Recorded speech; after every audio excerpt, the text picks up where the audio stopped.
hablemos de cazar brujas. Comenzamos.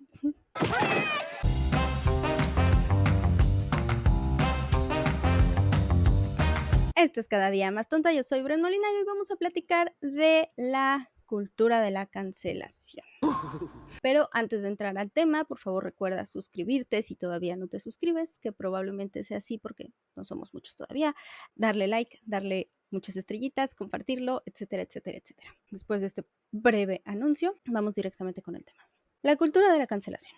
A mí me da mucho miedo. La verdad es que desde que empecé con este proyecto, soy muy cuidadosa de lo que digo, de los chistes que hago, de mis opiniones, y me parece que contener lo que tienes en la cabeza por miedo a perderlo todo, suena como eso, como una cacería de brujas. Witch, witch, witch. Nada más que en lugar de juzgarte por el gato negro, te juzgan por una opinión no popular en esta época. Lo complicado del asunto es que una opinión no popular puede ser cualquier opinión. Cualquier cosa que ofenda a quien sea puede hacer que pierdas tu trabajo, tus amigos, tu familia y que además seas humillado en cualquier red social. Principalmente Twitter y TikTok, que son las que más odio guardan en su corazoncito, pero en cualquier red social. Que de repente te conviertas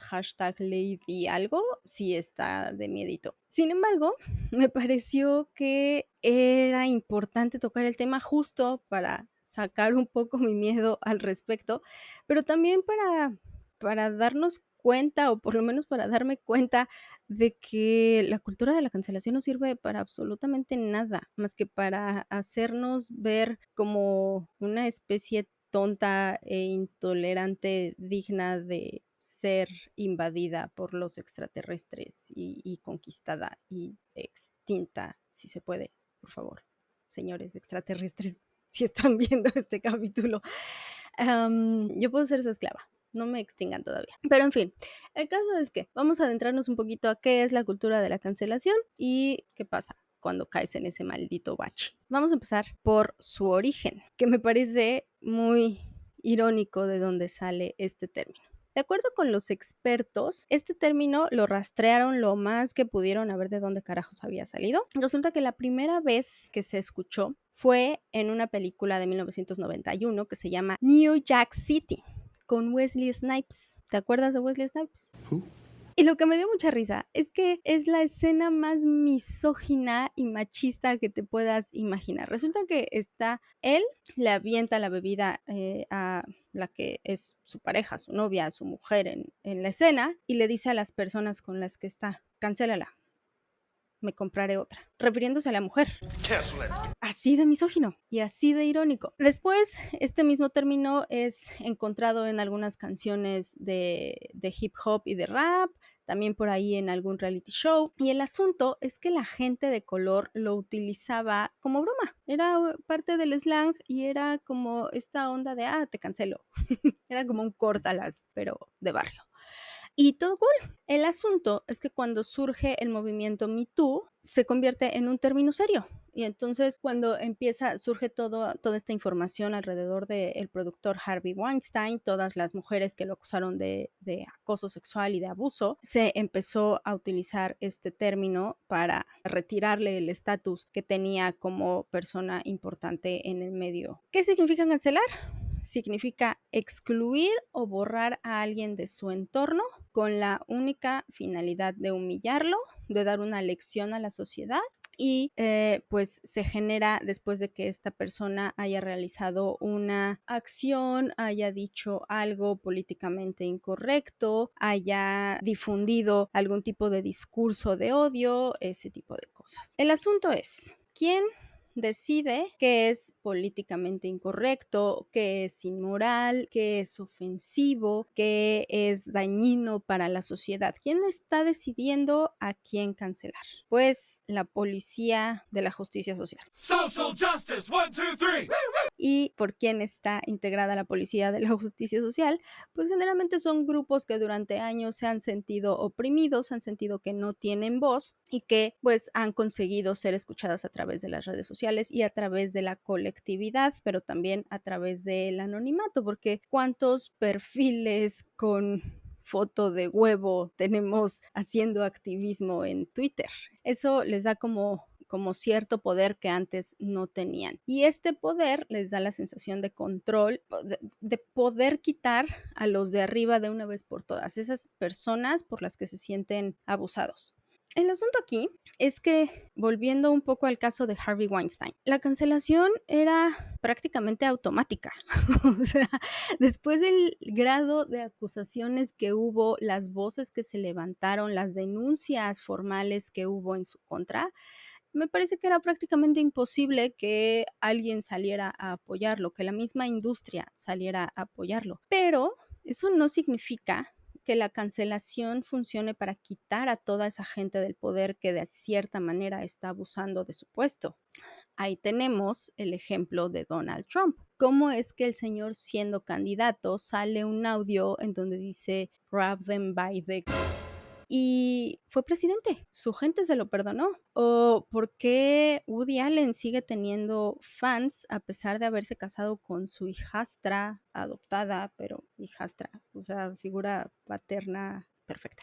¿Por qué Roman Polanski siguió recibiendo premios después de haber sido acusado por una joven de abuso? Porque la cancelación hacia el poder es selectiva. La gente, los fans y el mismo grupo de poder que los protege decide si se le cancela o no se le cancela. Entonces, realmente es una ilusión en este asunto del poder. Por ejemplo, J.K. Rowling, la escritora de Harry Potter, la han tratado de cancelar 1001 veces. Y en este caso, por ejemplo, no sé si estás enterado, te doy un poquito de contexto. La señora hace unos años tuiteó una nota, el titular era algo así, el término específico que utilizaba era personas menstruantes. Y ella comentó en la publicación, en el tweet a la hora que lo hizo, puso, personas menstruantes. Estoy segura que había una palabra para ello, refiriéndose al término mujeres. La comunidad trans se le fue encima y ahora ya no le pueden quitar la etiqueta de transfóbica. Cancel J.K. Rowling, my God. De alguna manera nos están metiendo miedo para opinar y para decir lo que realmente pensamos. Y de nuevo, no significa que uno sea transfóbico, tanto que la señora se desvivió por disculparse, explicó que ella ha trabajado durante muchos años colaborando con la comunidad trans y los ha ayudado y los entiende, y escribió una carta en su sitio, escribió 1000 tweets hasta que se rindió porque no la bajaron de transfóbica. El punto es que a ella la han tratado de cancelar 1000 veces y no lo han logrado, e incluso ahora con el videojuego le fue increíble. Do you know J.K. Rowling has more money than the Queen? Aún a pesar de que hubo toda una campaña en su contra y mucha gente estaba diciendo prácticamente que si jugabas el videojuego de Harry Potter eras un asesino de personas trans. Y no tiene sentido, la verdad. ¿Por qué a ella no pudieron cancelarla o no han podido cancelarla? Bueno, pues porque uno, no tiene sentido el motivo por el que la quieren cancelar. La señora tiene una opinión y deberíamos de respetar esa opinión, deberíamos de respetar otras opiniones, aunque no suenen igual a las de nosotros, aunque no sean similares a las de nosotros, porque de eso se trata estar en una comunidad y trabajar en sociedad y construir para que todos estemos bien, no nada más un grupo minoritario. El asunto con esta onda de la cancelación es que como no pueden callar a todos los de arriba, pues la gente lo ha tomado como un pretexto para callar a los de abajo. Canceled. Fácilmente puedes cancelar a tu vecino, puedes cancelar a tu compañera, compañero de trabajo que no te simpatiza, puedes cancelar a un desconocido, puedes cancelar a tus profesores de la universidad.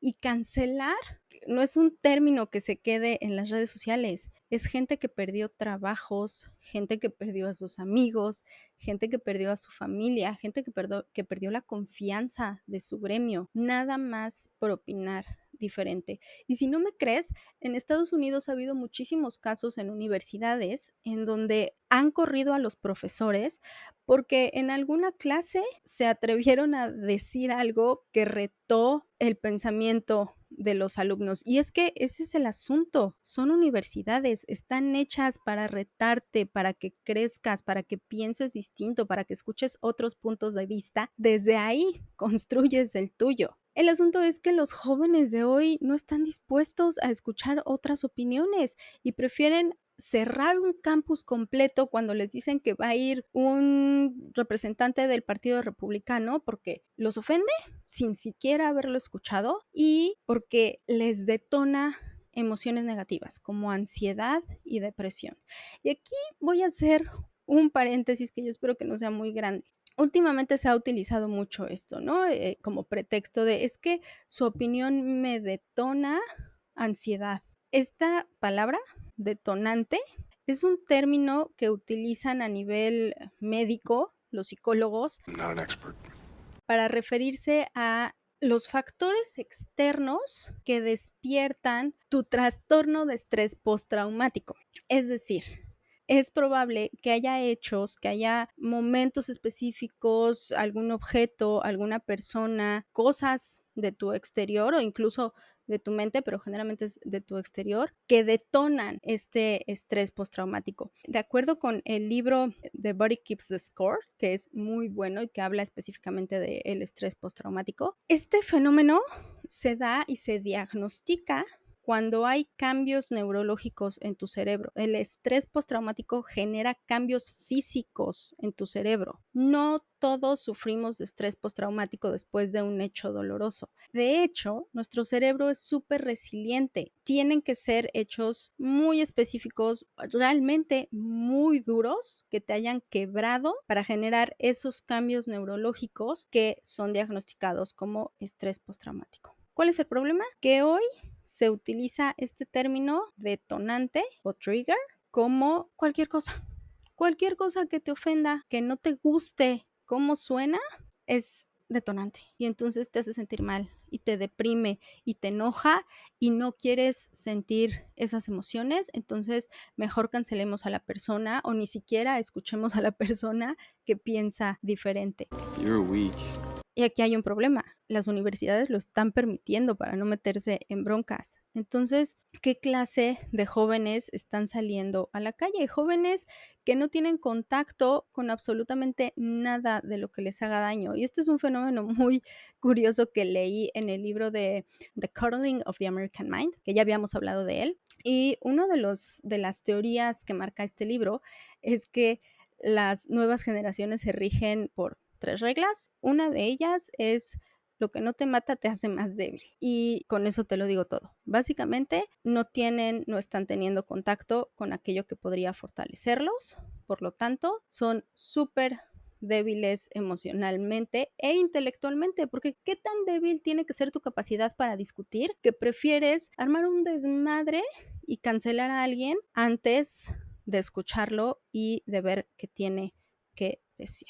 Y lo mismo pasa con el sentido del humor, ¿eh? Yo estoy de acuerdo que hay comediantes muy malos, hay chistes muy malos y hay chistes muy fuera de lugar. Eso no significa que haya que callar a la gente. Eso significa que puedes no reírte, darte la media vuelta e irte. Nada más, porque nos han vendido un mundo con libertad de expresión. Y este tipo de actitudes lo único que hacen es demostrarnos que una sociedad que se dice tolerante y que está buscando tolerancia, porque todo este tipo de movimientos se han generado porque lo que querían era tolerancia, que hubiera tolerancia hacia preferencias distintas y hasta hacia identificaciones de género distintas. Y el asunto es que lo logran o lo están empujando hasta el otro extremo, hasta el extremo en el que no se pueden hacer chistes, no te puedes reír de absolutamente nada que sea políticamente incorrecto y creo que la cosa no va por ahí, porque si lo piensas bien, el humor es un sistema de nuestro cerebro para sobrellevar las cosas, para que no todo sea una tragedia. No somos budistas. Los budistas dicen que todo es una tragedia. Y sí,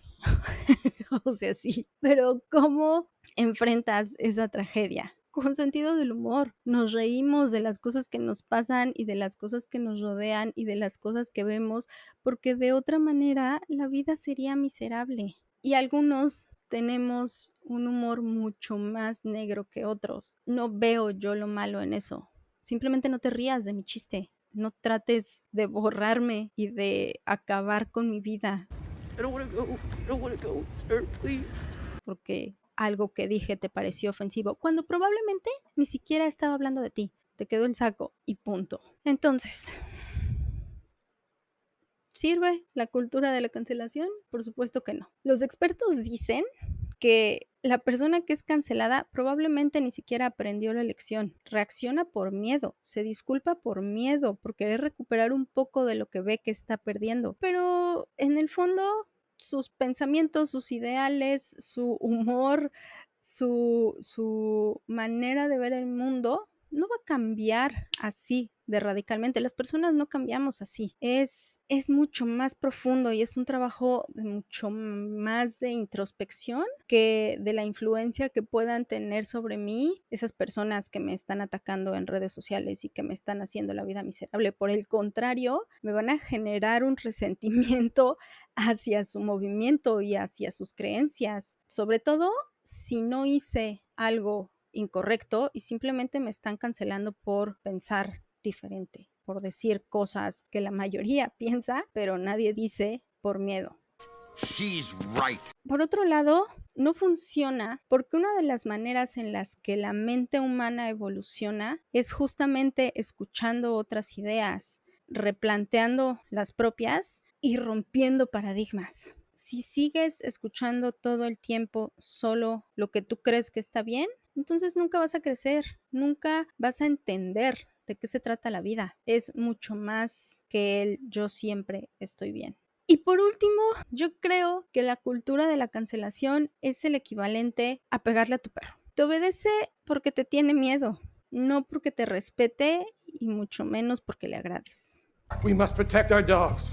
Entonces, dejemos de tenerle miedo a decir lo que pensamos y dejemos de callar a los que no piensan igual que nosotros. Ándenles, please.